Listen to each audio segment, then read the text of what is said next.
ورحمة الله وبركاته. إن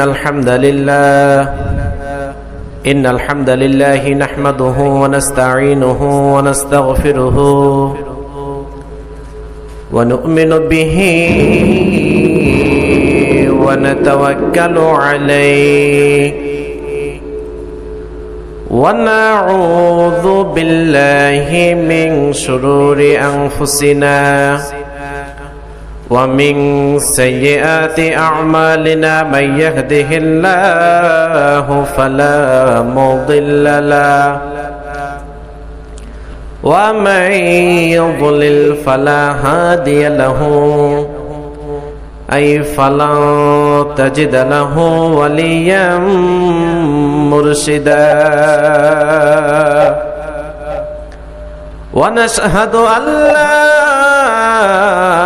إله إلا الله وحده لا شريك له والذي لا ضد له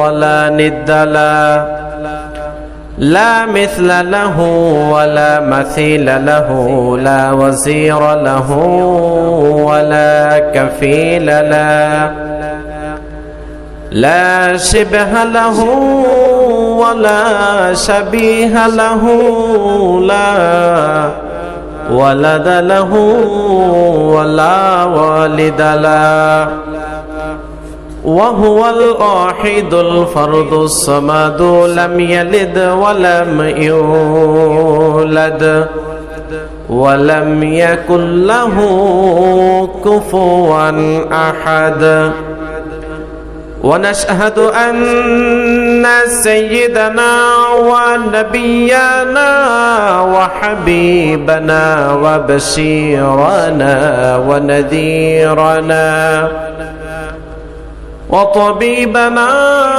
وطبيب أرواحنا وحبيبنا وحبيب ربنا محمدا عبد الله ورسوله أرسله بالحق بشيرا ونذيرا وداعيا إلى الله بإذنه وسراجا منيرا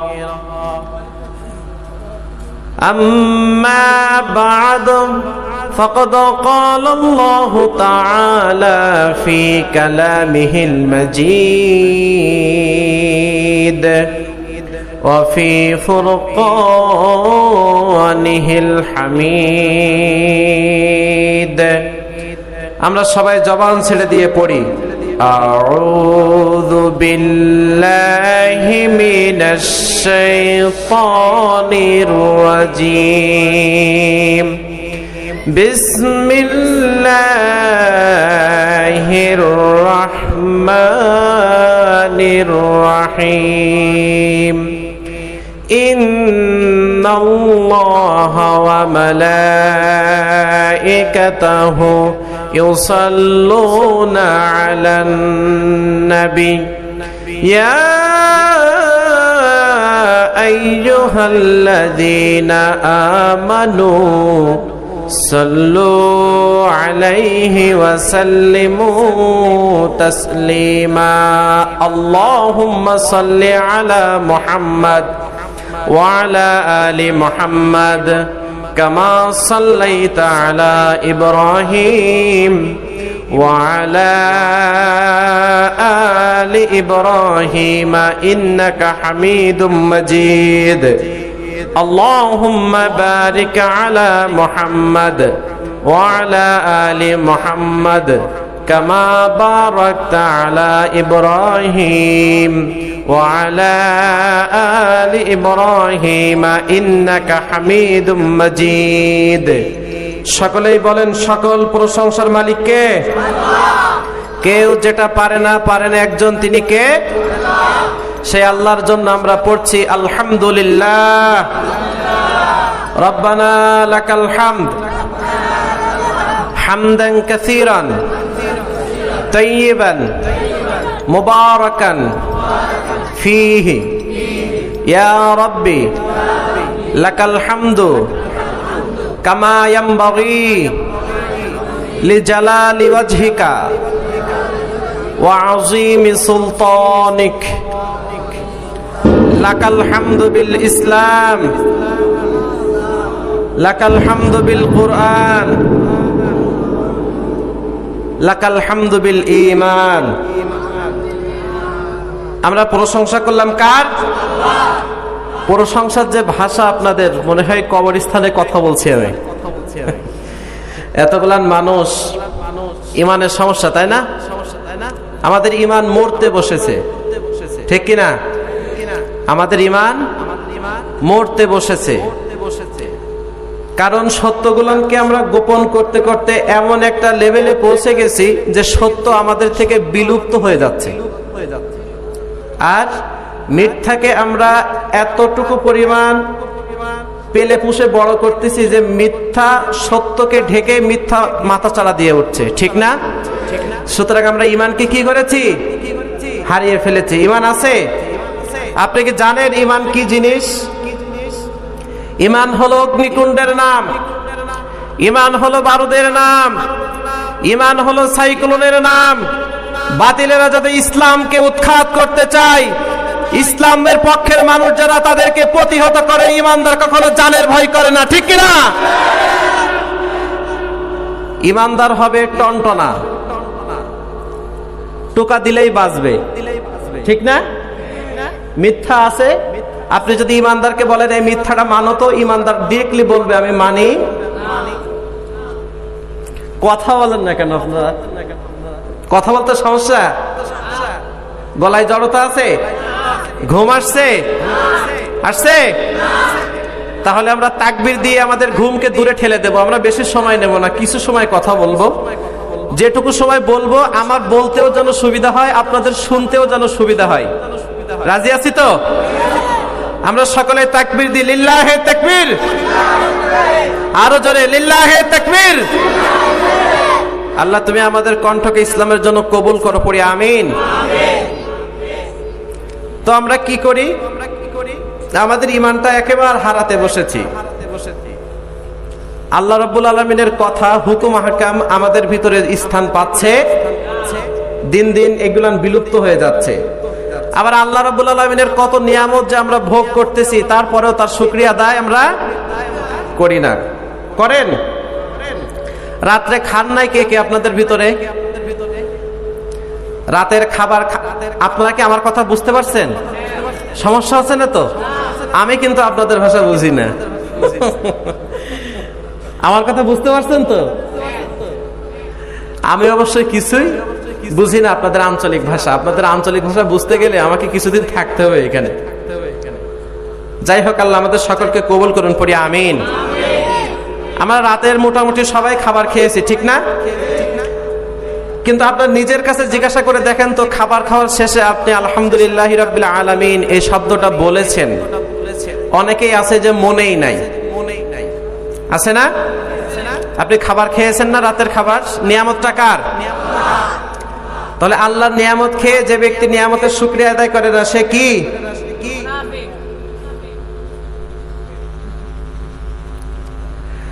আল্লাহ রাব্বুল আলামিন বলেন, বান্দা আমি তোমাকে কত সুন্দর সুন্দর নিয়ামত দিয়ে তোমাদের জীবনটাকে আমি আল্লাহ উজালা করে দিয়েছি। তামাম পৃথিবীতে আমি আল্লাহ যা কিছু সৃষ্টি করেছি সব তোমাদের জন্য আমি আল্লাহ সৃষ্টি করেছি। সকল মাখলুকাতগুলো তোমাদের জন্য আমি আল্লাহ সৃষ্টি করেছি। বান্দা, আল্লাহর কত নিয়ামত তোমরা গ্রহণ করলা, কিন্তু আল্লাহর তোমরা শুকরিয়া আদায় করলে না। আছে না? لئن شكرتم لأزيدنكم ولئن كفرتم إن عذابي لشديد। আল্লাহু আকবার। বান্দা, আমি তোমাকে কত নিয়ামত দিয়েছি। আমি আল্লাহ রাব্বুল আলামিনের নিয়ামতের নাশুকরিয়া যদি তোমরা করো, তাহলে আমি আল্লাহ যেই নিয়ামতটুকু তোমাকে দিয়েছি ওই নিয়ামতটুকু তোমার কাছ থেকে আমি ফিরিয়ে নেব। আপনি যদি আল্লাহর উপরে খুশি না থাকেন, তাহলে আল্লাহ আপনাকে তো খুশি রাখবে না। রাখবে? আল্লাহ আপনাকে যেটুকু দিয়েছে সেইটুকু থেকে কি করবে? নিয়ে নিবে। আবার আপনি আল্লাহ যেইটুকু দিয়েছে এইটুকুর উপরে যদি খুশি থাকতে পারেন, আল্লাহ রাব্বুল আলামিন বলেন, বান্দা আমি তোমাকে অল্প একটু দিয়েছি, এই অল্প একটুর উপরে তুমি খুশি আছো, ওই অল্প একটু থেকে আস্তে আস্তে আস্তে আস্তে আমি আল্লাহ রাব্বুল আলামিন তোমার উপরে নিয়ামতের বাড়িধারা বাড়িয়ে দেব। সকলে পড়েন আলহামদুলিল্লাহ। আচ্ছা বলেন তো, আপনি আর আমি যদি আল্লাহর প্রশংসা না করি, গোটা পৃথিবীর বুকে যত মাখলুকাত আল্লাহ রাব্বুল আলামিন সৃষ্টি করেছেন, আপনি আমি আল্লাহর প্রশংসা না করলেও আল্লাহর প্রশংসা করে, আছে না নাই? আপনি আমি প্রশংসা করি না তো কি হয়েছে? সাব্বাহা লিল্লাহি মা ফিস সামাওয়াতি ওয়া মা ফিল আরদি ওয়া হুয়াল আজিজুল হাকীম। আল্লাহু আকবার। বান্দা তুমি আমার শুকরিয়া আদায় করো না তো আমার কি হয়েছে? আমার কোনো ক্ষতি হয় নাই, কারণ আকাশ আর জমিনে আমি আল্লাহ যা কিছু সৃষ্টি করেছি সবাই তাদের নিজ নিজ ভাষায় আমি আল্লাহর তাসবিহ করছে এবং প্রশংসা করছে। আল্লাহু আকবার। করে কিনা? আবার আপনার আমার মাথার উপর দিয়ে পাখির ঝাঁক উড়ে যায়, দেখছেন না? কেমন একটা শা শা শব্দ, কিচির মিচির আওয়াজ শোনা যায় না? আল্লাহ রাব্বুল আলামিন বলেন, ওরা কিচির মিচির আওয়াজ করে না, ওরা আমি আল্লাহ রাব্বুল আলামিন আমার শুকরিয়া করে। ওয়াত-তায়রু সাফাতিন কুল্লুন ক্বাদ আলিমা সালাতাহু ওয়া তাসবিহাহুম। আল্লাহু আকবার। তোমাদের মাথার উপর দিয়ে পাখিগুলা উড়ে যায় ডানা ঝাপটিয়ে ঝাপটিয়ে, আর কিচির মিচির কেমন যেন একটা আওয়াজ করে। তারা কিচির মিচির আওয়াজ করে না, তারা আমি আল্লাহ রাব্বুল আলামিনের সালাত করে। ওয়া তাসবিহাহুম, আমি আল্লাহ রাব্বুল আলামিনের তাসবিহ করছে। আল্লাহু আকবার। আবার তোমরা আমার নিয়ামতের শুকরিয়া আদায় করো নাই তো কি হয়েছে? আল্লাহ অগণিত ফেরেশতা সৃষ্টি করেছেন না করেন নাই? আপনি আমি যদি আল্লাহর শুকরিয়া আদায় না করি, ওই ফেরেশতারা তাদের নিজ নিজ ভাবে আল্লাহর গুণগান করছে, আল্লাহর অর্ডার ফলো করছে, আর কাজের ফাঁকে ফাঁকে তারা সার্বক্ষণিক আল্লাহর প্রশংসা করছে। ওয়াতারাল মালাইকাতা হাফিনা মিন হাওলিল আরশি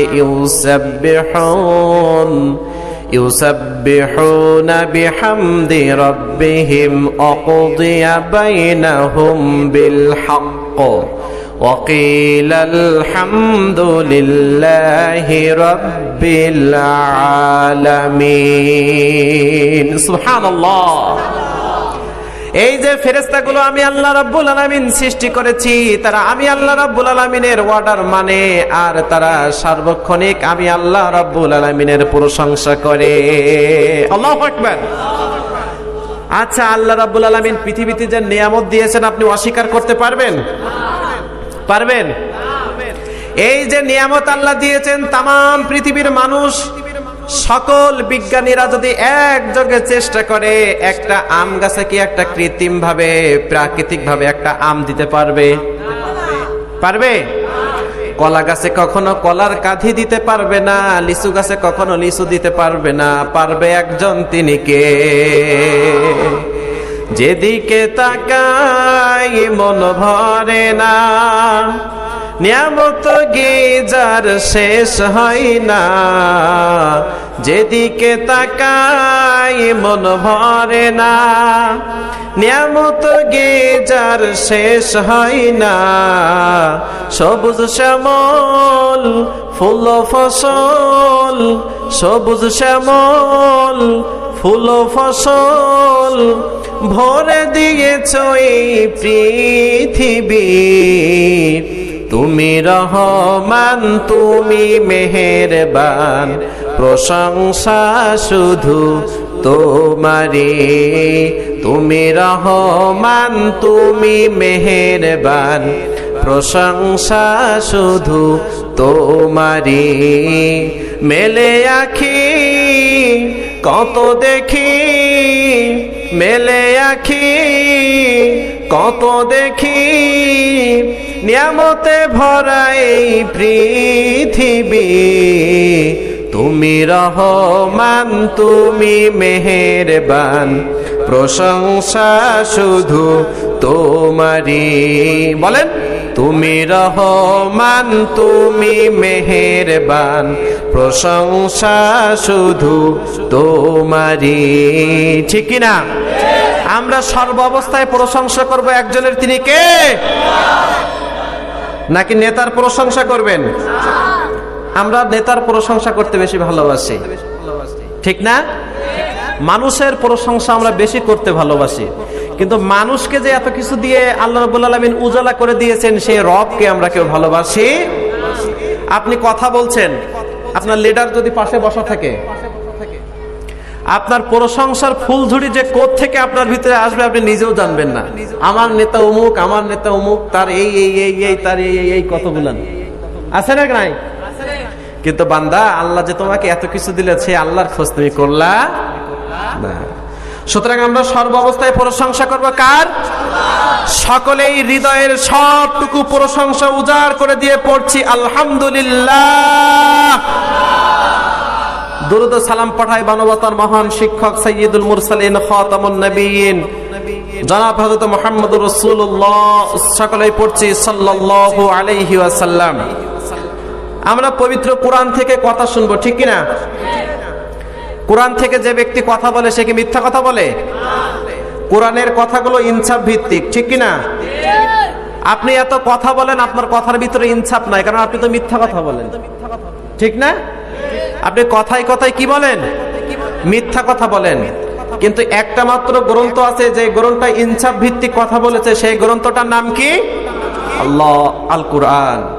তাহলে এই কোরআন থেকে কথা বললে আমরা সত্য কথা বলবো, ঠিক কি না?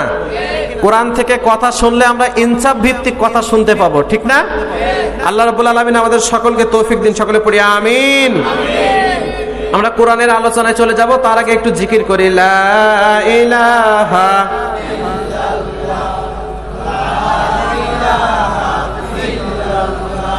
লা ইলাহা ইল্লাল্লাহ, লা ইলাহা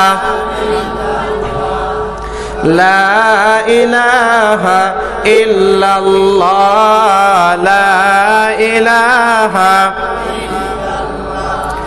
আল্লাহ নামের জিকির করবে যারা, আল্লাহর কাছে প্রিয় তারা, আল্লাহর কাছে প্রিয় যারা, জান্নাতে প্রবেশ করবে তারা। জোরে লা ইলাহা ইল্লাল্লাহ, লা ইলাহা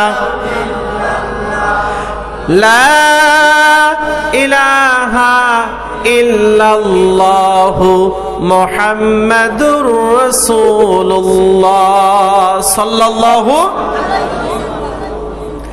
আমরা আজকে কথা শুনবো পবিত্র কোরআনের সূরা আত-তাওবা। কোন সূরা? সকলে জবাব দিবেন, বেশি সময় নেব না। কোন সূরা? সূরা আত-তাওবার 38 নম্বর আয়াত থেকে আজকে আমরা কথা শুনবো ইনশাআল্লাহ।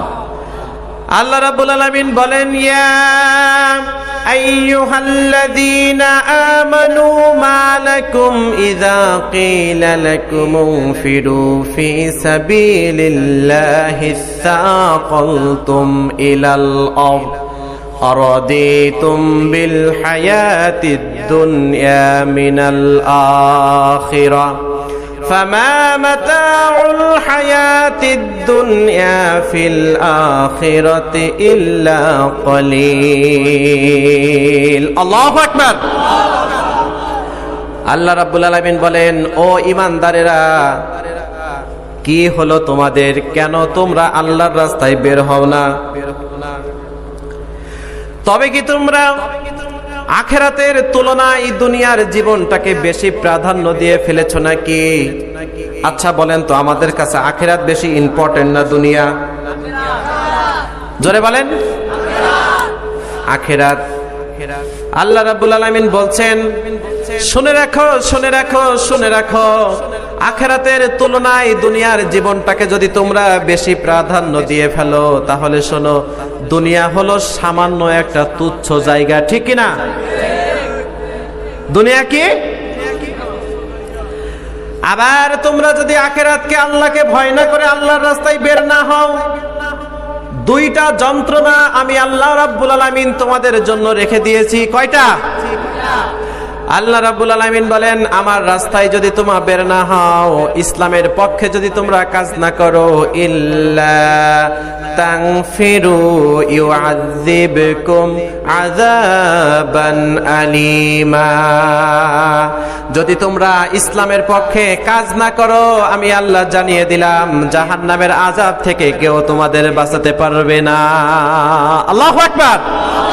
যতই তোমার দাড়ি থাকুক না কেন, যতই পাঞ্জাবি থাকুক না কেন, যতই পরনে জুব্বা থাকুক না কেন, আল্লাহর রাসূল ইসলামের জন্য ডেকেছে। তুমি ইসলামের পক্ষে কথা বলো নাই, এই জন্য জাহান্নাম তোমার বাঁচাতে পারবে না, ঠিক না? রাসূল না তোমাদেরকে ডাক দিয়েছে, তোমরা যাও নাই। যতই তোমাদের লেবাস ভালো থাকুক না কেন, জাহান্নামের আযাব থেকে কেউ তোমাদের বাঁচাতে পারবে না, ঠিক কি না? 2 নম্বর শাস্তি, ওয়ায়াস্তাবদিল কওমান গায়রাকুম ওয়ালা তাদুররুহু শাইআ। আল্লাহু আকবার।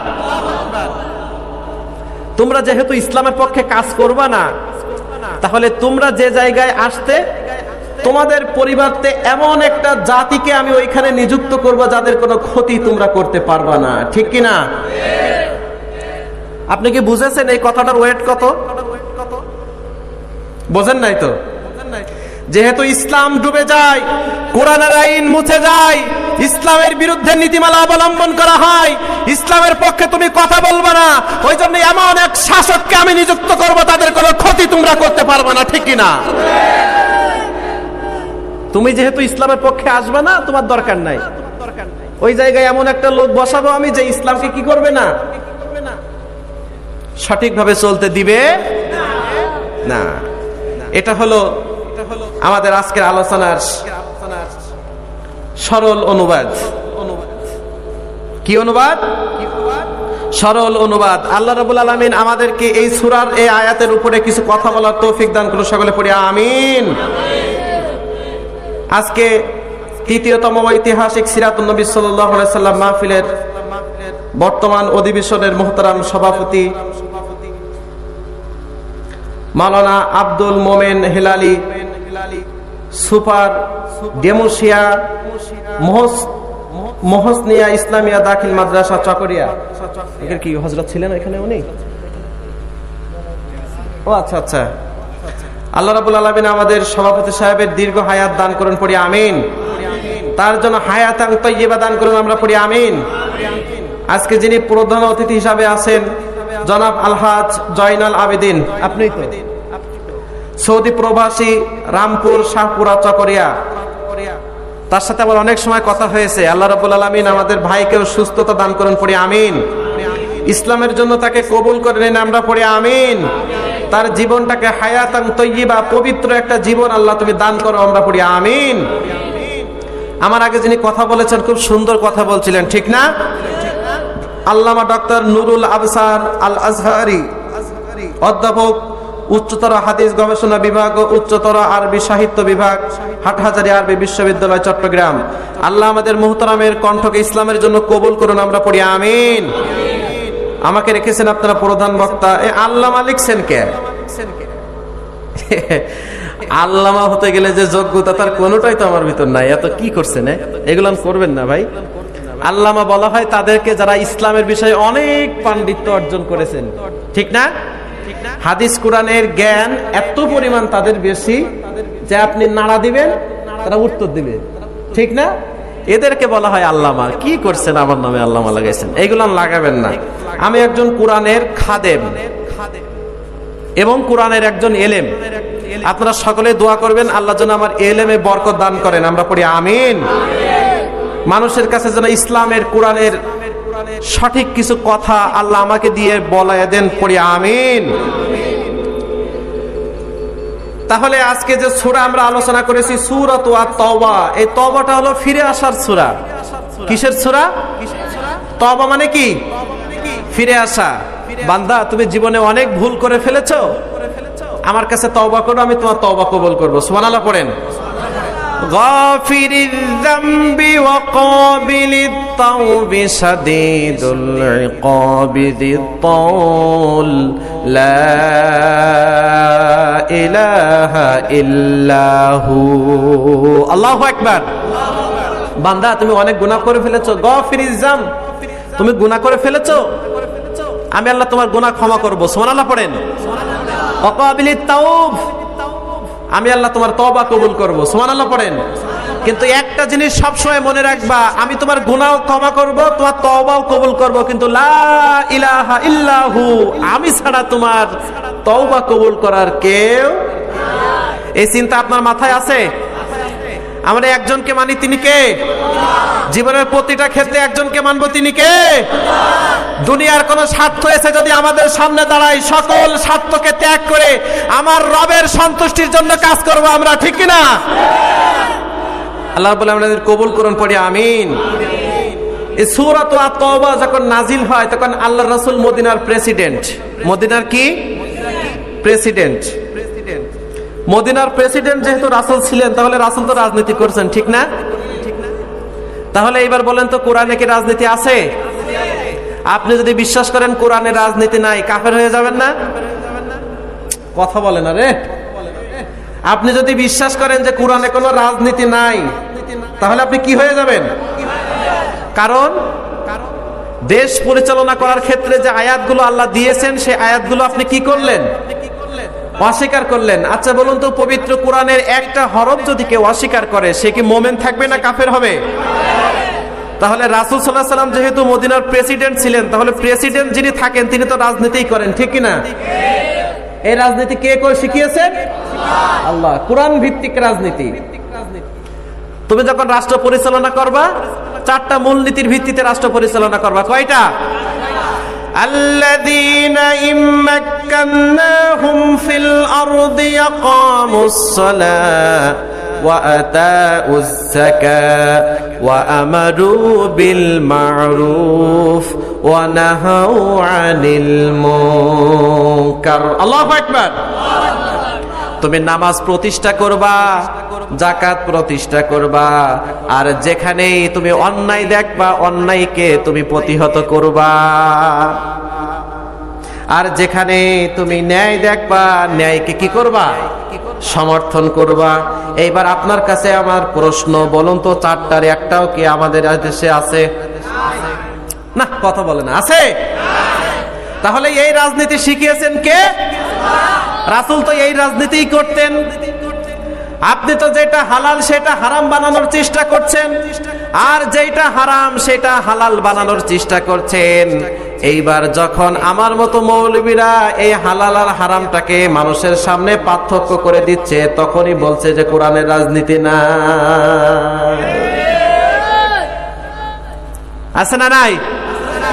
তাহলে এই রাজনীতি শিখিয়েছেন কে? যেখানে অন্যায় সেখানে প্রতিহত করবা, প্রতিবাদ করবা, হুকুম কার? যেখানে ভালো কাজ দেখবা, ভালো কাজের সহযোগিতা করবা। সুবহানাল্লাহ পড়েন। এই অর্ডার কার?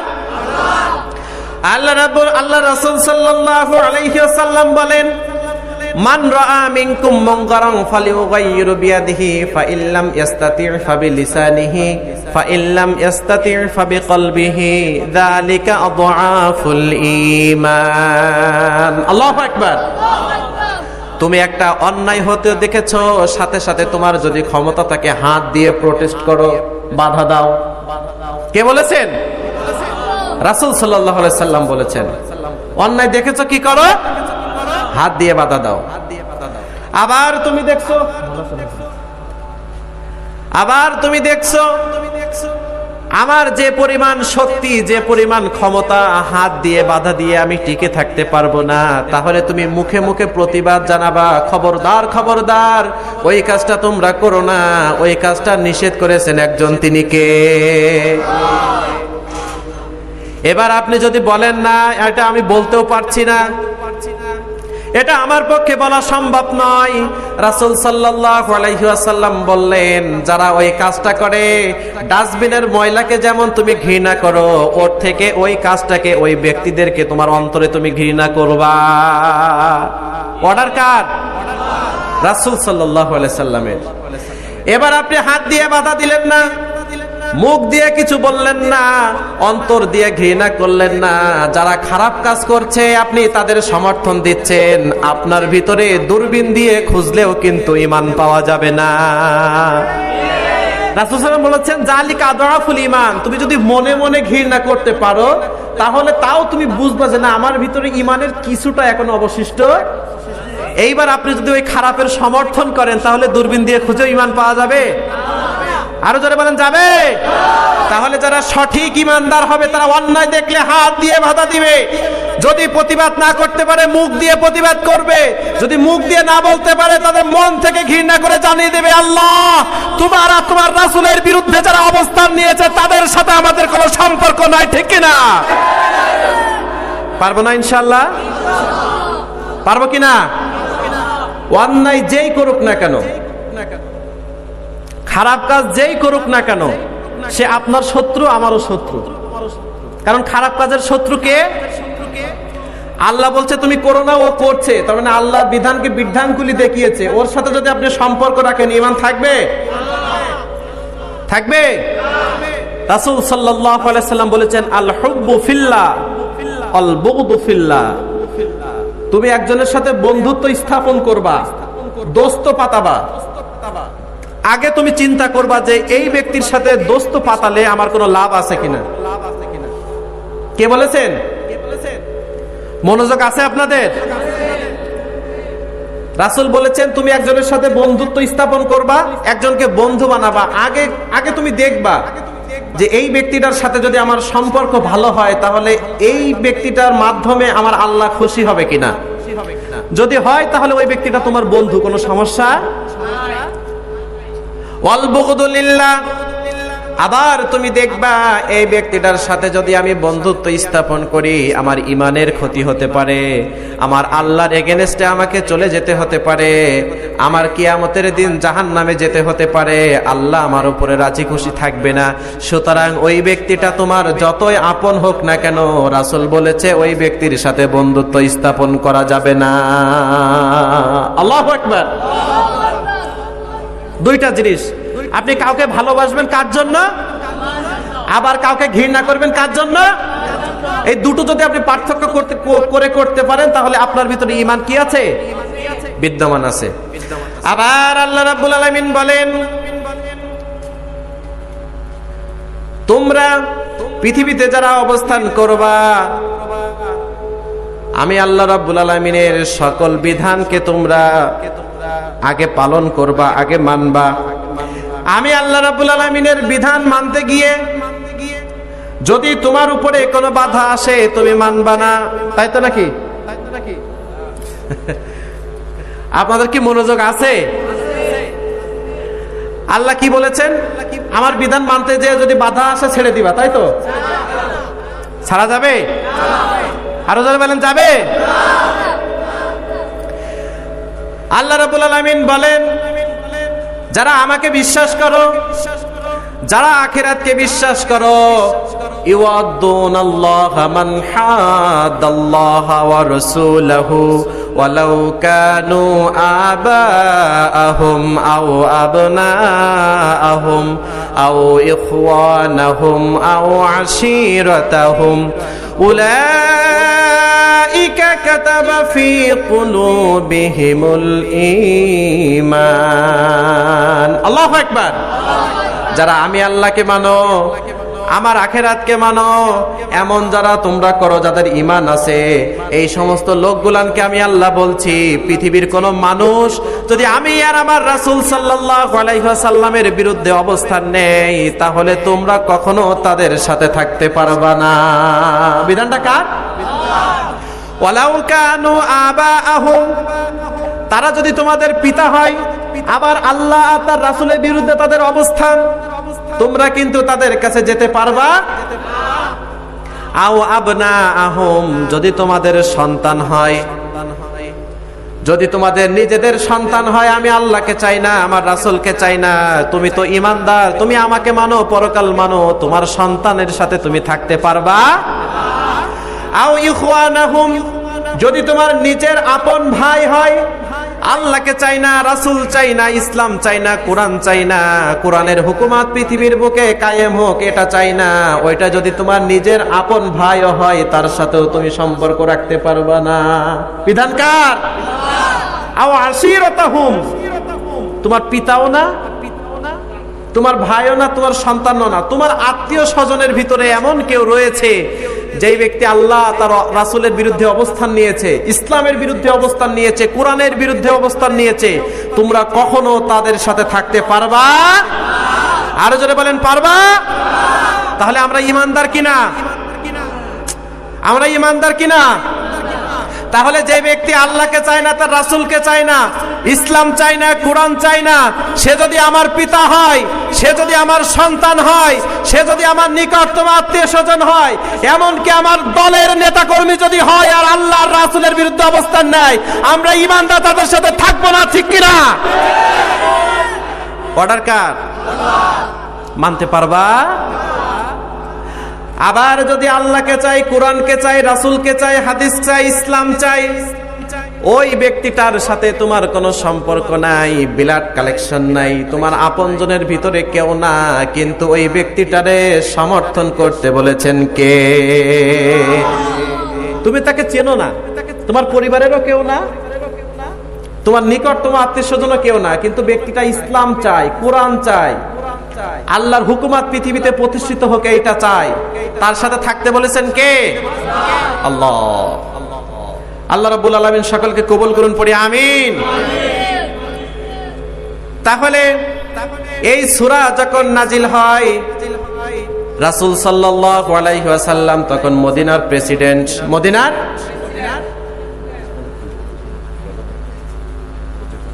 আচ্ছা আচ্ছা ও আচ্ছা আচ্ছা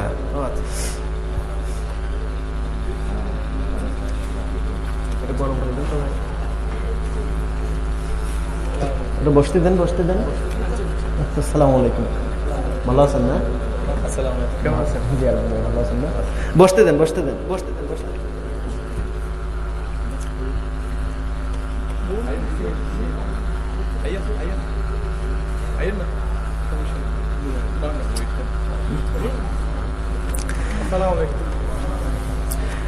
তাহলে এই পবিত্র কোরআনে কারিমে সূরা তাওবা যখন নাজিল হয়, তখন আল্লাহর রাসূল মদিনার প্রেসিডেন্ট সিরিয়া থেকে একদল লোক এসে রাসূল সাল্লাল্লাহু আলাইহি ওয়াসাল্লামকে জানালেন, ইয়া রাসূলুল্লাহ, ইয়া হাবিবাল্লাহ, মদিনার রাষ্ট্রকে উৎখাত করার জন্য রোমকের এই রাষ্ট্রের কিছু কিছু গোত্র, নাহম, জুজাম, গাসসান, আমিলা প্রভৃতি গোত্রগুলো সবাই একযোগে তাদের শক্তিকে নিয়োগ করেছে, একত্রিত করেছে ইসলামের রাষ্ট্রকে উৎখাত করার জন্য। যখন রাসূল সাল্লাল্লাহু আলাইহি ওয়াসাল্লামের কাছে এই সংবাদ তারা দিল, নবম হিজরির রজব মাস, আল্লাহ রাব্বুল আলামিন ও তার রাসূলকে জানিয়ে দিলেন, ইয়া রাসূলুল্লাহ, ইয়া হাবিবাল্লাহ, কাফেররা ইসলামকে উৎখাত করার জন্য ষড়যন্ত্র করছে, ইসলামী রাষ্ট্রের সীমানাকে উৎখাত করে দেওয়ার জন্য ষড়যন্ত্র করছে। হে নবী, কাফেরদেরকে সুযোগ দেওয়া যাবে না, বসে থাকা যাবে না, আপনিও সাহাবীদেরকে একত্রিত করুন, আপনিও আপনার সকল শক্তি নিয়োগ করুন, কারণ কাফেরেরা অনেক শক্তিশালী, আপনাদের বিরুদ্ধে তাদের কোনো সুযোগ দেওয়া যাবে না।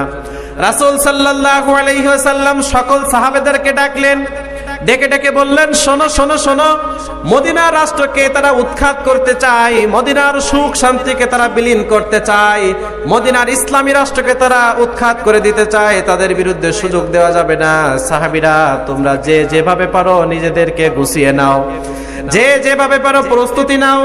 রাসূল সাল্লাল্লাহু আলাইহি ওয়াসাল্লাম সকল সাহাবীদেরকে প্রস্তুতি নিতে বললেন, কিন্তু মুসলমানদের কাছে পর্যাপ্ত পরিমাণ অর্থ নাই।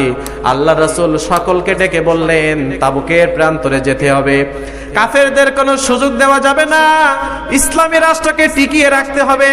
তোমাদের যার যতটুকু সামর্থ্য আছে সামর্থ্য অনুযায়ী তোমরা সাহায্য করো, সহযোগিতা করো। এই তাবুক যুদ্ধের জন্য সর্বপ্রথম হযরত উসমান রাদিয়াল্লাহু আনহু 1000 ঘোড়া উট দান করে দিলেন। সুবহানাল্লাহ পড়েন। 100টা উট দান করলেন। আল্লাহু আকবার। অনেক স্বর্ণ মুদ্রা দিলেন। ওমর রাদিয়াল্লাহু আনহুর কাছে যা ছিল অর্ধেক দিলেন আর অর্ধেক রেখে দিলেন। আহলে সুফার ভিতরে যারা ছিল কাফেরদের সুযোগ দেওয়া যাবে না। আহলে সুফায় যারা ছিল তাদের দেওয়ার মতো কিছু নাই। রাসূল সাল্লাল্লাহু আলাইহি ওয়াসাল্লামের কাছে এসে বললেন, ইয়া রাসূলুল্লাহ, ইয়া হাবিবাল্লাহ, আমাদের তো দেওয়ার মতো কিছুই নাই, আপনি আমাদের জন্য দোয়া করেন। মদিনা রাষ্ট্রের, ইসলাম নামক রাষ্ট্রের সীমানাটা রক্ষা করার জন্য যেন আমাদের জীবনটা দিয়ে দিতে পারি। আল্লাহু আকবার। ইয়া রাসূলুল্লাহ, ইয়া হাবিবাল্লাহ, আমাদের তো দেওয়ার মতো কিছুই নাই, আমরা তো আহলে সুফায় থাকি, আপনি আমাদের জন্য দোয়া করুন যেন আমরা ইসলামের পক্ষে লড়ে আমাদের জীবনটা দিয়ে দিতে পারি। সুবহানাল্লাহ পড়েন। আবু বকর রাদিয়াল্লাহু আনহু বাসায় যা কিছু ছিল সব কিছু নিয়ে এসেছেন। রাসূল সাল্লাল্লাহু আলাইহি ওয়াসাল্লাম খোঁজ করছেন, তোমরা সবাই তো দান করলে, আমার আবু বকর কোথায়? রাসূল সাল্লাল্লাহু আলাইহি ওয়াসাল্লাম আবু বকরকে ডাকলেন, আবু বকর, সবাই তো দান করেছে, তাবুকের যুদ্ধে যেতে হবে, তুমি কি নিয়ে এসেছো? তুমি কতটুকু দান করেছো? আবু বকর রাদিয়াল্লাহু আনহু বললেন, ইয়া রাসূলুল্লাহ, ইয়া হাবিবাল্লাহ, সবাই দান করেছে, আমি আবু বকর, আমার আর দেওয়ার মতো কি বা আছে? আমার বাসায় যা ছিল আমি তাবুক যুদ্ধের জন্য সব নিয়ে এসেছি। আমি বাসায়, আমি আল্লাহ আর তার রাসূলকে আমার বাসায় আমি রেখে এসেছি। ইয়া রাসূলুল্লাহ, আমার তো দেওয়ার মতো তেমন কিছুই নাই, যা ছিল সবই নিয়ে এসেছি। বাসায় কাকে রেখে এসেছি? বাসায় আল্লাহ আছে আর তার রাসূল আছে, কোনো মাল সামানা নাই। একজন সাহাবী সারা রাত খেজুর বাগানে পানি দিয়ে দিয়ে 4 সের খেজুর তিনি পারিশ্রমিক হিসাবে পেলেন। 2 সের খেজুর তার স্ত্রী, পুত্র, পরিজন, তার পরিবার বর্গদের জন্য রেখে দিলেন। আর 2 সের খেজুর রাসূল সাল্লাল্লাহু আলাইহি ওয়াসাল্লামের কাছে দিয়ে দিলেন, ইয়া রাসূলুল্লাহ, তাবুক যুদ্ধের জন্য আমি 2 সের খেজুর দিয়ে দিলাম। রাসূল সাল্লাল্লাহু আলাইহি ওয়াসাল্লাম বললেন, এই খেজুরগুলান সকল রসদ মালের উপরে ছিটিয়ে দাও। রাসূল সাল্লাল্লাহু আলাইহি ওয়াসাল্লাম এইভাবে করে করে সকল সাহাবীদেরকে তিনি তাবুকের যুদ্ধে যাওয়ার জন্য একত্রিত করলেন। কিন্তু সবাই তাবুক যুদ্ধে গেল, 3 জন সাহাবী তাবুক যুদ্ধে যায় নাই। কয়জন? আর জোরে বলেন, কয়জন? 3 জন সাহাবী তাবুক যুদ্ধে যায় নাই। হিলাল ইবনে উমাইয়া, মুরারা ইবনে রাবিয়া। রাসূল সাল্লাল্লাহু আলাইহি ওয়াসাল্লাম তাবুক যুদ্ধে চলে গেলেন। তাবুক যুদ্ধে যাওয়ার পরে তিনি খোঁজ করলেন কাব ইবনে মালিক কোথায়। 3 জন যায় নাই, একজন কাব ইবনে মালিক, হিলাল ইবনে উমাইয়া, মুরারা ইবনে রাবিয়া। এই কাব ইবনে মালিক এত চৌকস সাহাবী ছিলেন। উহুদের যুদ্ধে রাসূল সাল্লাল্লাহু আলাইহি ওয়াসাল্লাম যেটা মাথায় পরে যুদ্ধ করে, লোহার বর্ম, ওই লোহার বর্মটা রাসূল সাল্লাল্লাহু আলাইহি ওয়াসাল্লাম ওই রাসূল সাল্লাল্লাহু আলাইহি ওয়াসাল্লাম লোহার বর্মটা খুলে কাব ইবনে মালিককে পরিয়ে দিলেন। রাসূল সাল্লাল্লাহু আলাইহি ওয়াসাল্লামকে যখন কাফেররা মুহুর্মুহু আক্রমণ করতে লাগলো, ওই কাব ইবনে মালিক উহুদের প্রান্তরে রাসূল সাল্লাল্লাহু আলাইহি ওয়াসাল্লামের সামনে গিয়ে ঢাল হিসাবে দাঁড়ালো।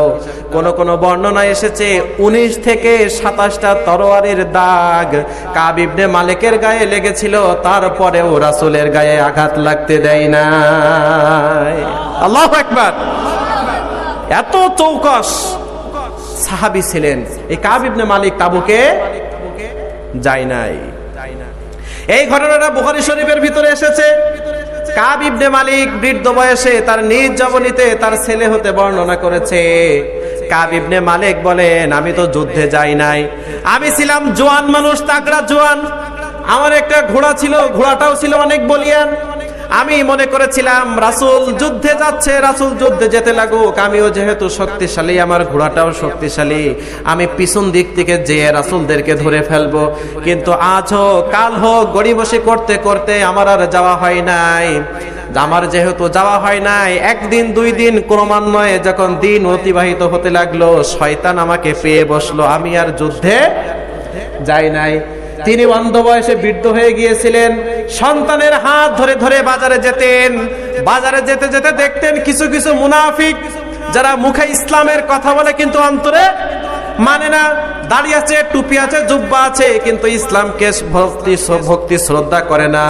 কিছু মুরব্বী মানুষ, কিছু মহিলা যাদের ব্যাপারে রাসূল যুদ্ধের রুখসাত দিয়েছে, এমন কিছু লোকদেরকে দেখা যায়, আর কিছু মুনাফিকদেরকে মদিনার বাজারে দেখা যায়, যাদের সম্পর্কে আল্লাহ রাব্বুল আলামিন সূরা আত-তাওবার 38 নম্বর আয়াত নাজিল করে জানিয়ে দিলেন, ইয়া আইয়ুহাল্লাযীনা আমানু মা লাকুম ইযা ক্বিলা লাকুম ইনফিরু ফি সাবিলিল্লাহি সাকালতুম ইলাল আরদ। আল্লাহু আকবার। ও ইমানদার, ইমানদারেরা, কি হলো তোমাদের? কেন তোমরা যুদ্ধে যাও নাই? রাসূল তো তোমাদের যুদ্ধের জন্য ডেকেছে, কেন তোমরা যুদ্ধে যাও নাই? তোমরা কি আখিরাতের থেকে দুনিয়ার জীবনটাকে বেশি প্রাধান্য দিয়ে ফেলেছো? জেনে রাখো, জেনে রাখো, জেনে রাখো, আখিরাতের তুলনায় দুনিয়ার জীবন কিন্তু অত্যন্তই নগণ্য। ঠিক কি না? অনন্তকালের ঠিকানা কোন জায়গা? আরো জোরে বলেন, আখিরাত। কাব ইবনে মালিক বলেন, আমি যুদ্ধ যাব ভেবেছিলাম, কিন্তু শয়তান আমাকে পেয়ে বসেছে, আমি যেতে পারি নাই। রাসূল সাল্লাল্লাহু আলাইহি ওয়াসাল্লাম তাবুকের প্রান্তরে যেয়ে তাকে খুঁজলেন, কাব ইবনে মালিককে। কারণ কাব ইবনে মালিক এত চৌকস একজন সাহাবী ছিলেন, যুদ্ধের জন্য অনেক পারদর্শী ছিলেন।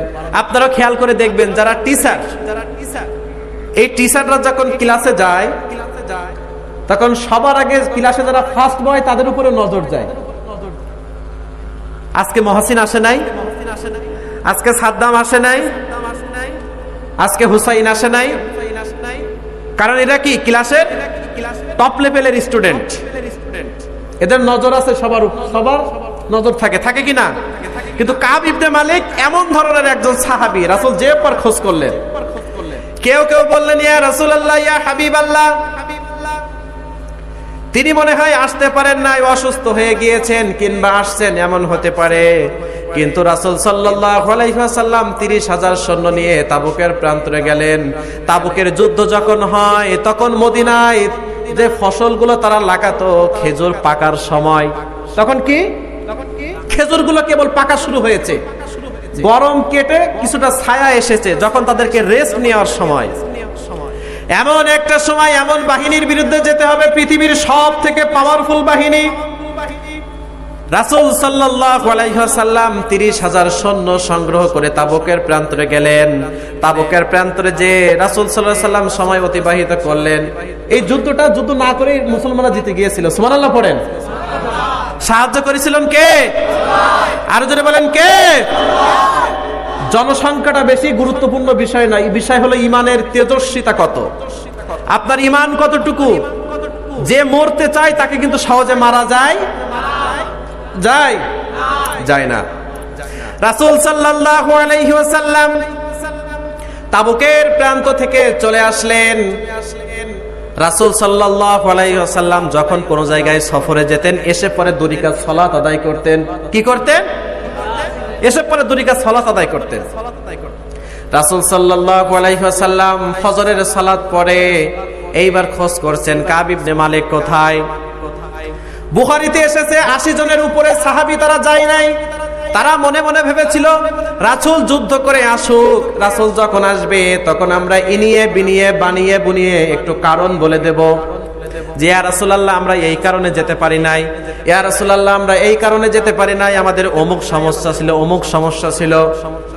রাসূল সাল্লাল্লাহু আলাইহি ওয়াসাল্লাম যখন চলে আসলেন, ওই সাহাবীগুলান আল্লাহর রাসূলের কাছে গিয়ে বললেন, ইয়া রাসূলুল্লাহ আমরা যুদ্ধে যেতে পারি নাই, আমাদের এই সমস্যা ছিল, ওই সমস্যা ছিল, রাসূল সাল্লাল্লাহু আলাইহি ওয়াসাল্লাম তাদেরকে ক্ষমা করে দিলেন। সুবহানাল্লাহ।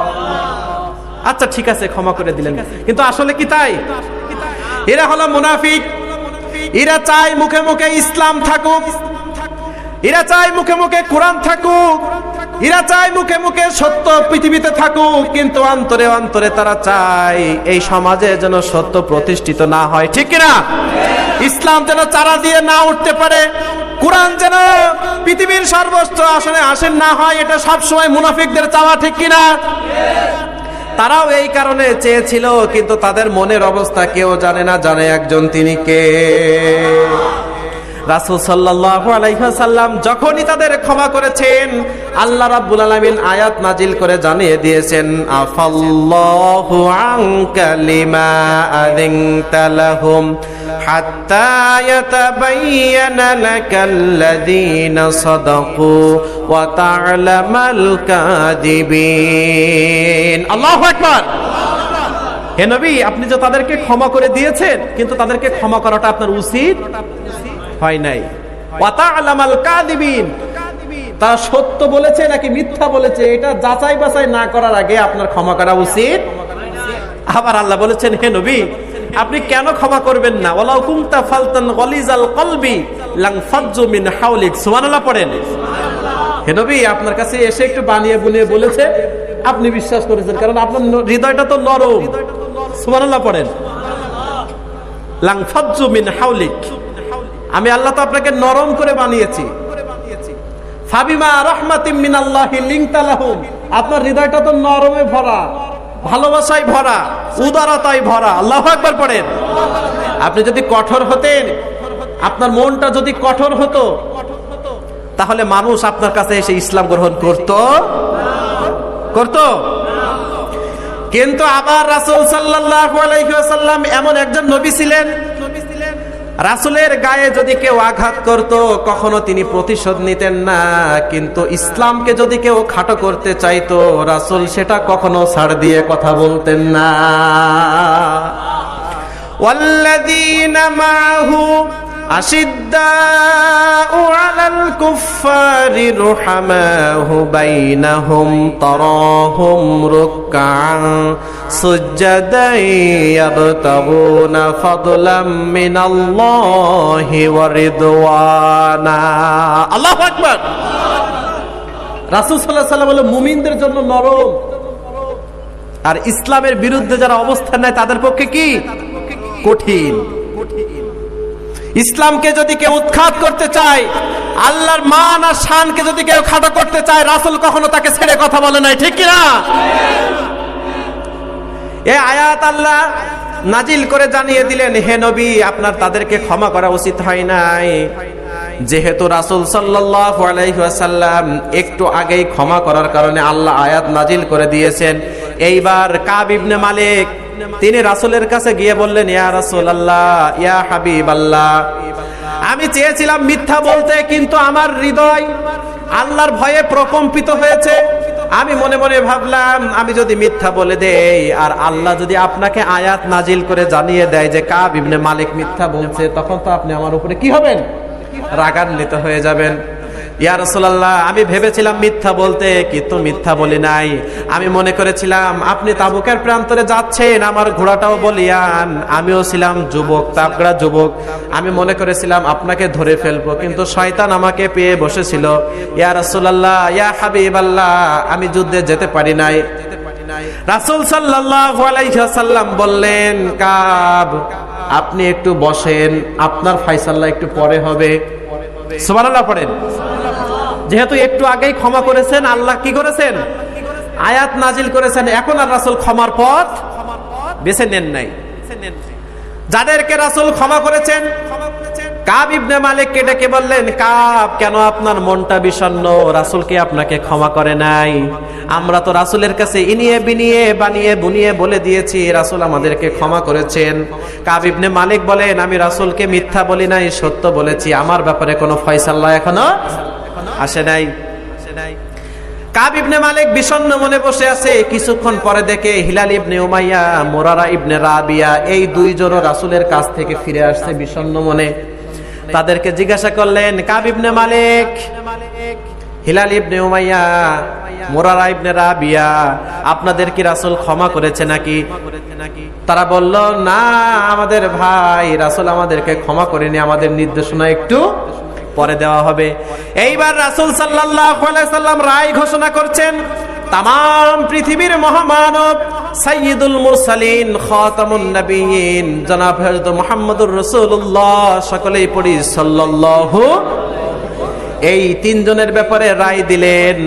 পরবর্তী নির্দেশ না আসা পর্যন্ত আপনারা তিনজন কারোর সাথে কথা বলবেন না, কাউকে সালাম দিবেন না, কারোর বাড়িতেও যাবেন না। আল্লাহু আকবার। কয়টা যুদ্ধে যায় নাই? আপনারা কি আলোচনা শুনছেন?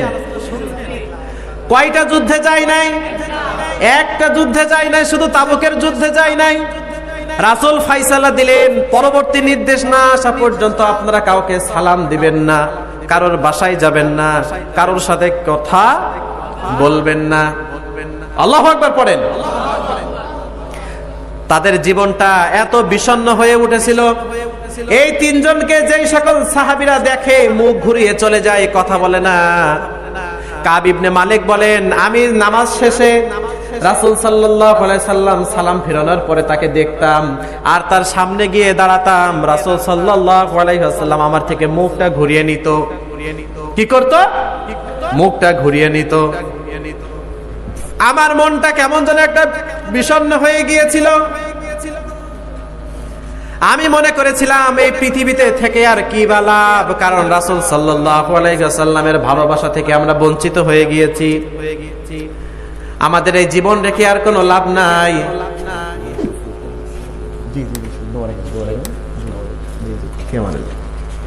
একটু জিকির দেন, লা ইলাহা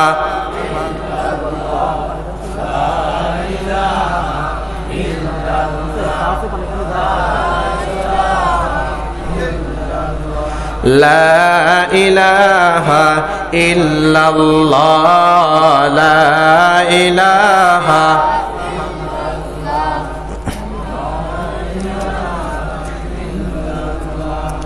লা ইলাহা ইল্লাল্লাহ, লা ইলাহা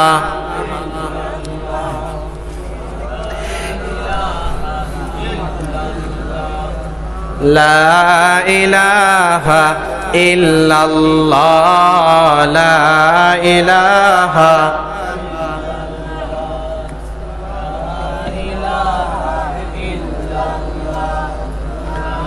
ওই বৃক্ষ দাঁড়িয়ে আছে সারি সারি, অপরূপা ফুল ফুটে ঝরছে তারি। বৃক্ষ দাঁড়িয়ে আছে সারি সারি, অপরূপা ফুল ফুটে ঝরছে তারি। মৌমাছি ভ্রমরের মৃদু গুঞ্জন, মৌমাছি ভ্রমরের মৃদু গুঞ্জন, প্রভুময় প্রকৃতির পাগল পারা। আল্লাহ তুমি দয়াময়, করুণা করার। আল্লাহ তুমি দয়াময়, করুণা করার। তবু দয়াতে ওঠে চন্দ্র সূর্য, তবু দয়াতে ওঠে চন্দ্র সূর্য, আসমান থেকে নামে বাড়ি ধারা। আল্লাহ তুমি দয়াময়, করুণা করা। ঠিক না? আল্লাহ যদি রাগ করতেন তাহলে আমাদের মতো নাফরমান ব্যক্তিদেরকে খেতে দিতেন।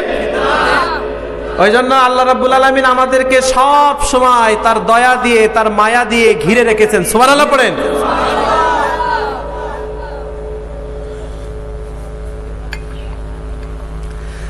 তাহলে যেই কথা বলছিলাম, কাব ইবনে মালিককে আল্লাহ রাসূল কি করলেন না? ক্ষমা।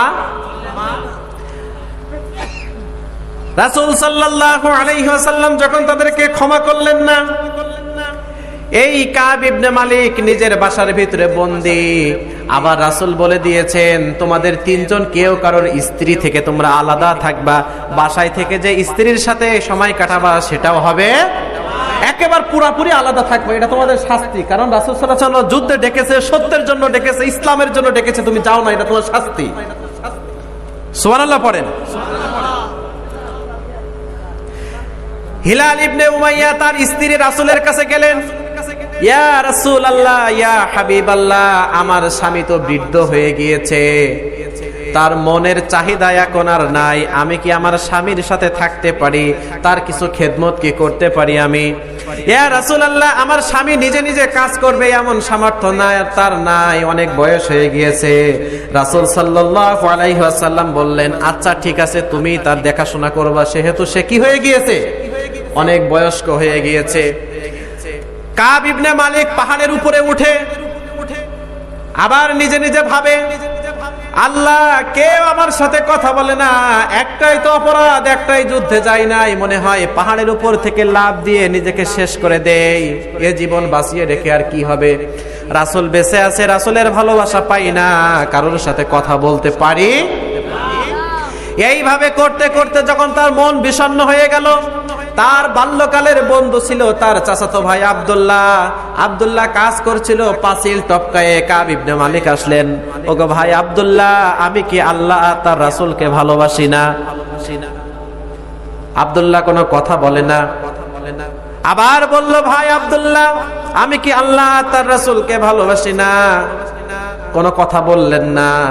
তিনবার জিজ্ঞাসা করলেন, কাব ইবনে মালিক কোনো কথার উত্তর নাই। আব্দুল্লাহ বললেন, ভাই তুমি আল্লাহ তার রাসূলকে ভালোবাসো কিনা? আল্লাহ তার রাসূলই সব থেকে বেশি ভালো জানে। কথা বলে নাই, কারণ নিষেধকার, রাসূল সাল্লাল্লাহু আলাইহি ওয়াসাল্লাম নিষেধ করেছে। আবার বিষণ্ণ মনে ফিরে আসলেন। কাব ইবনে মালিক এইভাবে করতে করতে 40টা দিন অতিবাহিত হয়ে গেল। কয়দিন? 40 দিন অতিবাহিত হয়ে গেল। ফজরের সালাতের পরে এইবার রাসূল সাল্লাল্লাহু আলাইহি ওয়াসাল্লাম একজন সাহাবীদের মাধ্যমে বললেন, তুমি যাও কাব ইবনে মালিককে খবর দাও। কাব ইবনে মালিক আল্লাহর কাছে এত সুন্দরভাবে বিনয়ের সাথে তওবা করেছে, আল্লাহ রাব্বুল আলামিন কাব ইবনে মালিকের দোয়া কবুল করেছেন। আল্লাহু আকবার। একজন সাহাবী এসে পিছন দিকে ডাক দিলেন, কাব ইবনে মালিক যেন মনের ভিতরে একটা সাহস পেয়েছেন। 40 দিন যাবত কেউ আমাকে ডাকে নাই, কেউ আমার সাথে কথা বলে নাই, আমাকে যেহেতু ডাকছে, আমার মনে হয় আল্লাহ আর তার রাসূল আমাকে ক্ষমা করেছে। আল্লাহু আকবার।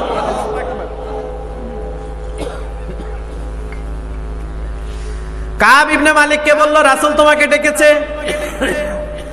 রাসূলের কাছে গেলেন। আল্লাহ রাসূল সাল্লাল্লাহু আলাইহি ওয়াসাল্লাম কাব ইবনে মালিককে বললেন, কাব, আল্লাহ রাব্বুল আলামিন তোমার তওবাকে কবুল করেছে। আল্লাহু আকবার। কয়টা যুদ্ধে যায় নাই? একটা মাত্র যুদ্ধে না যাওয়ার কারণে তার এই শাস্তি। কিন্তু আপনি আর আমি কয়টা সত্য কথা বলেছি? কয়দিন ইসলামের পক্ষে দাঁড়িয়েছি? কয়দিন হকের পক্ষে দাঁড়িয়েছি? সারা জীবনটাই তো আমরা হকের বিরুদ্ধে কাটিয়ে দিয়েছি। ইসলাম যেখানে আঘাতপ্রাপ্ত হয়েছে আমরা কথা বলতে পারি নাই। আল্লাহ তার রাসূলের সম্মান লুণ্ঠন করার জন্য এক শ্রেণীর মানুষ কথা বলেছে, প্রতিবাদ করতে পারি নাই। এমন কি আমাদের মাথার উপর থেকে যারা আলেম উলামা আছে, কুরআন হাদিসের কথা বলে, তাদেরকে অপমান করেছে, আমরা কথা বলতে পারি নাই, ঠিক কিনা? এটা হলো আমাদের ঈমান। আপনি সত্যের পক্ষে থাকবেন, ইকামতের দিনের পক্ষে থাকবেন। আপনি যদি বলেন লা ইলাহা ইল্লাল্লাহ, কথাটা বলার সাথে সাথে অত্যাচারের স্টিম রোলার শুরু হয়ে যাবে। যাবে কিনা? আপনি যখনই স্বীকার করবেন আমার রবকে, আরো জোরে বলেন, আল্লাহকে যারা মানে না, ইসলামকে যারা মানে না, কোরআনকে যারা মানে না, যারা ইসলামের বিধিবিধান পৃথিবীর বুকে প্রতিষ্ঠিত হোক এইটা যারা চায় না, তারা কিন্তু আপনাকে উৎখাত করার জন্য সর্বোচ্চ সহযোগিতা করবে, ঠিক কিনা? যুগে যুগে আমরা দেখেছি যারা ইকামতের দিনের পক্ষে কথা বলেছে, তাদের উপরে জেল, জুলুম, জরিমানা, ঝামেলা ফাঁসি, হত্যা, গুণ আছে না নাই? এক শ্রেণীর মানুষ থাকবে আজীবন যারা সকল অন্যায়কে মাথা পেতে নিয়ে আল্লাহ রাব্বুল আলামিনের ইকামতের দিনের পক্ষে কাজ করে যাবে, আছে না নাই? আর যারা বলেন আছে না নাই? ওই জন্য যারা ইকামতের কথা বলেছে, তারা হাত দিয়েছে, তারা পা দিয়েছে, তারা জেল খেটেছে, তারা জুলুম সহ্য করেছে, এমনকি ফাঁসির রশি গলায় ঝুলিয়ে নিয়েছে, তারপরে বাতিলের সাথে আপোষ করে নাই, ঠিক কিনা? এমন মানুষ যুগে যুগে ছিল, আছে, কিয়ামতের আগ পর্যন্ত থাকবে। আপনি নির্যাতন করবেন, এই নির্যাতনের ভিতরেই তারা জান্নাতের সুঘ্রাণ পেতে থাকবে। আল্লাহু আকবার। কারণ কষ্টের পরেই তো সুখ কি করে? ইন্না মাআল উসরি ইসরা। আল্লাহু আকবার পড়েন। তুমি কেন হতাশ হও? আজকে কষ্ট করছো, কালকে তোমার জন্য চিরস্থায়ী সুখ আমি আল্লাহ রেখে দিয়েছি। আল্লাহু আকবার পড়েন। আচ্ছা বলেন তো, আমাদের সফলতা দুনিয়া না আখিরাত? আরো জোরে বলেন। ওই জন্য যারা আল্লাহকে মানবে, পরকালকে মানবে, যারা ইকামতে দিনকে মানবে, ইসলাম পৃথিবীর বুকে প্রতিষ্ঠিত থাক, এইটা যারা মানবে, তাদের মনে সার্বক্ষণিক চিন্তা হলো ফামা যুহজিহা আনিন নার ওয়া উদখিলাল জান্নাতা ফাকাদ ফাযা ফাওজান আযীমা। আল্লাহু আকবার। তারা সব সময় মনে করবে, আমরা যদি জান্নাত থেকে মুক্তি পেয়ে, জাহান্নাম থেকে মুক্তি পেয়ে জান্নাত পেয়ে যাই, তাহলে আমাদের সকল কষ্টগুলান সার্থক হয়ে যাবে। আল্লাহু আকবার। তাহলে যারা মুমিন হবে, দুনিয়া চায় না আখিরাত চাই? আর বলেন, দুনিয়া চায় না আখিরাত চাই? আমরা কোনটা চাই? আখিরাতের অনন্তকালের সুখ আমরা চাই। আখিরাতের অনন্তকালের সুখ যদি আপনি আমি চাই, একটু কষ্ট করতে হবে, বেশি না। কি করতে হবে? একটু কষ্ট করতে হবে। ইসলামের পক্ষে যদি আপনি আমি কাজ করি, আমরা যদি চাই রাসূল সাল্লাল্লাহু আলাইহি ওয়াসাল্লামের আদর্শ পৃথিবীর বুকে প্রতিষ্ঠিত হোক, তাহলে রাসূলের আদর্শ বিরোধী যারা, তারা বলে হাই সালাম দিবে, দিবে? রাসূল সাল্লাল্লাহু আলাইহি ওয়াসাল্লাম যখন দ্বীন কায়েমের জন্য কথা বলছিলেন, মানুষদেরকে একত্ববাদী খোদার দিকে আহ্বান করছিলেন, সর্বপ্রথম বাধা দিয়েছিল সেই ব্যক্তি, যেই ব্যক্তি রাসূলের আপন চাচা। আবু জেহেল কি করেছিল? বাধা দিছিল। কারণ কি? মুহাম্মাদের সাথে আবু জেহেলের কোনো শত্রুতা ছিল? জায়গা জমি নিয়ে শত্রুতা ছিল? ব্যাংক ব্যালেন্স, অর্থ নিয়ে শত্রুতা ছিল? কোনো কিছু নিয়ে শত্রুতা ছিল না। আবু জেহেল মনে করেছিল, মুহাম্মদ যেইভাবে মানুষগুলাকে ইসলামের দিকে কনভার্ট করছে, এইভাবে যদি চলতে থাকে, তাহলে ক্ষমতা নামক যে চেয়ারে আমি আবু জেহেল বসে আছি, এই চেয়ারটা মুহাম্মদ খুব তাড়াতাড়ি দখল করে নিবে। আল্লাহু আকবার পড়েন। মুহাম্মদ যেভাবে কোরআনের দাওয়াত প্রচার শুরু করেছে, যদি তার দাওয়াতকে রোধ না করি, বন্ধ না করি, তাহলে আমার এই চেয়ার আর থাকবে? কথা বলেন না কেন, থাকবে? তাহলে আজও যারা গদিতে আছে, চেয়ারে আছে, তারা কিন্তু জানে যে কোরআন সত্য, জানে না? তারা জানে রাসূলের আদর্শ সত্য, তারা জানে ইসলাম সত্য, কোরআন সত্য, হাদিস সত্য, আলেম উলামা সত্য, কিন্তু একটা মাত্র কারণে তারা মানে না। তারা মনে করে আলেম উলামারা যদি কোরআনের আইন পৃথিবীর বুকে বাস্তবায়ন করতে পারে, আমাদের এই ক্ষমতা নামক চেয়ারটা হারিয়ে যাবে, ঠিক কিনা?